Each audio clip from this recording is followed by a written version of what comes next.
1952.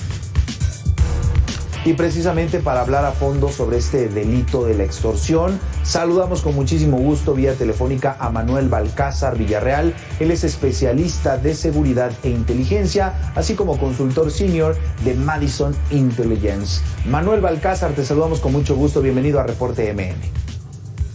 Muchas gracias, Abel. Buenas tardes, buenas noches. Manuel, sabemos o hay información de que este delito de extorsión ha aumentado prácticamente desde el año 2008 de manera importante. También sabemos que no se denuncia, que hay una cifra negra muy alta, y también sabemos que las personas tienen miedo a denunciar, están siendo incluso amenazadas. Pero también hay personas que desconocen en qué consiste este delito. ¿Qué es la extorsión y cuántos tipos hay y que están afectando, por supuesto, a los mexicanos? Claro, muchas gracias. Efectivamente, lamentablemente ha habido un aumento que se propicia por lo que ya señalado del desconocimiento y la situación de seguridad en el país, que permite que se lleve la extorsión. Hay grandes tipos de extorsión. La real, que es cuando una persona se presenta y amenaza con hacer daño a cambio de una prestación normalmente económica, y la virtual, que es la más común, o telefónica, donde llaman a las personas y les hacen creer que forman parte de un grupo delictivo el que está llamando y que les van a hacer daño, y si no acceden, bueno, pues los van a lastimar, o que tienen secuestrado un familiar, o que van a ir a quemar un negocio. Y entonces la gente, por no saber qué hacer, termina cayendo en estos casos que son los más comunes.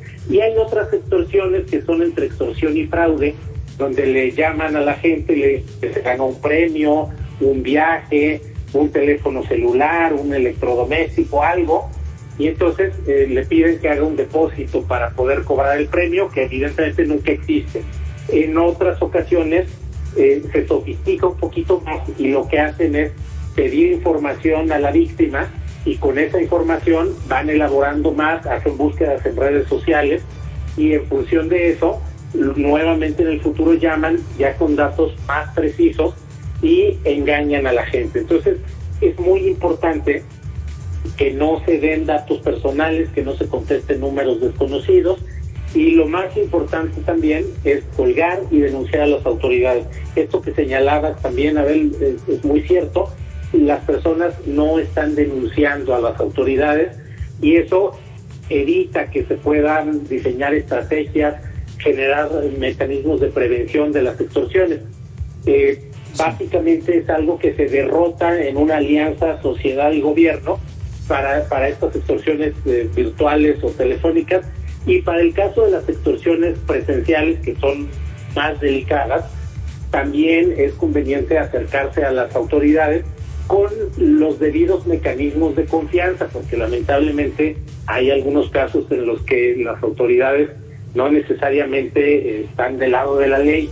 Entonces sí es importante que cuando se va a denunciar se haga por los canales institucionales, sobre todo 911, denuncia anónima 089, sí, y que las personas tomen las precauciones correspondientes para evitar que les hagan daño a su persona, a su familia y a su patrimonio. Es muy importante este punto, y no acceder por primera vez a estas extorsiones. Hay lugares donde es como mucho más fuerte, y en ocasiones ha habido casos, no en el Estado de México, en otros lugares, donde las autoridades recomiendan pagar. Entonces, usted no quiere problemas, señor, pague. Entonces son decisiones, sí, lamentablemente, ¿no? Donde lo que compete pues es el cierre temporal de la actividad económica o profesional, mientras ocurren las investigaciones y desactivan estos grupos que se van como activando. También hay muchos imitadores. ¿Qué quiere decir esto?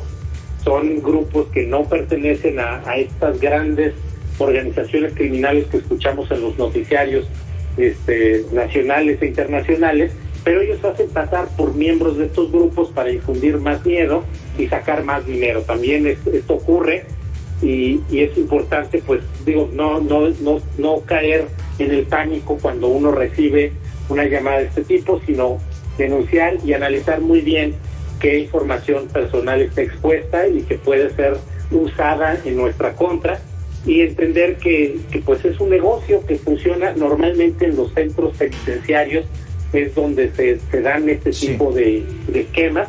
Los internos pues tienen mucho tiempo libre, vamos a plantearlo así, y lo usan pues para sorprender a la gente, y en ocasiones hay coincidencias muy desafortunadas. Mencionan el nombre del hijo que uno tiene, de la hija que uno tiene, del tío que está esperando que no ha llegado, y entonces uno solito les va dando las pistas y cae involuntariamente, ¿no? Entonces sí es importante estar muy atentos, comunicarse entre los familiares, compartir números con los vecinos, saber dónde estamos, quiénes son. Ese punto también es muy importante. Por el crecimiento de las ciudades y las colonias, a veces no sé quién vive enfrente de mi casa. Entonces es importante que yo sepa quién es mi vecino, para en algún caso pues poder recurrir a él, o saber que él está bien, o decirle que le vaya a avisar a mi sobrino que estoy sin problemas, porque es parte como de un engaño permanente que se está haciendo. Y te digo, con lo que vemos de la realidad delictiva, de agresiones, enfrentamientos armados, pues uno queda ya muy susceptible y con una percepción de temor muy alta, que es explotada por los extorsionadores. Platicamos esta noche con Manuel Balcázar Villarreal, él es especialista de seguridad e inteligencia. Nos quedamos quizá con dos puntos importantes. Primero, que va en aumento este delito, así es que hay que informarnos, hay que tener más datos para evitar ser víctimas. Y en el momento, como decías, Manuel, que se pretende o que tratan de ejercer extorsión contra una persona, bueno, pues acudir a la autoridad, pero también con las debidas precauciones por pues lo delicado que es esta información. Manuel Balcázar, muchísimas gracias por estos minutos para Reporte MN. Al contrario, muchas gracias a ti, un saludo a ti y a tu auditorio allá. Gracias, Manuel, por esta información. En otras noticias, luego de una